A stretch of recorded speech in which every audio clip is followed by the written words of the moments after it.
Yaya, coffee nga. Sir, black coffee po? Hindi. Violet, ube flavor. Kaya mo? Hindi ko po kaya, sir. Pero kayang-kaya ko po kayong ubihan sa mata. Gusto nyo try natin?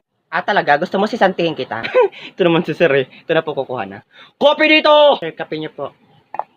Anong lasa niyan? Siyempre, lasang kape. Alam nga naman lasang milk tea. Alam kong lasang kape yan. Ang tinatanong ko, masarap ba yan? Bobo! Talaga, bobo? Sino sa atin ang hindi nakapagtapos ng pag-aaral? At sino sa atin ang hindi man lang nakatungtong ng high school? Di ba ikaw? O ay sino ba sa atin ang amo? Di ba ako?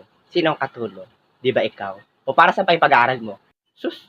Kaya lang naman naging mayaman dahil mayaman yung pamilya. Bobo naman. Tapos kurakot pa sa kumpanya. Tapos kuripot. Yaya, naririnig kita. Buti naman. Lumayas ka sa harapan ko, baka mapatay kita. Okay. O, ba't nandito ka pa? Sabi niyo po lumayas sa harapan. Nandito na po ako sa gilid niyo. Inday, ang utak mo nawawala, pakihanap! Sir, umiiyak ka po? Hindi. Nag-skincare lang ako. Toner lang to. Puyeta ka, lumayas ka nga!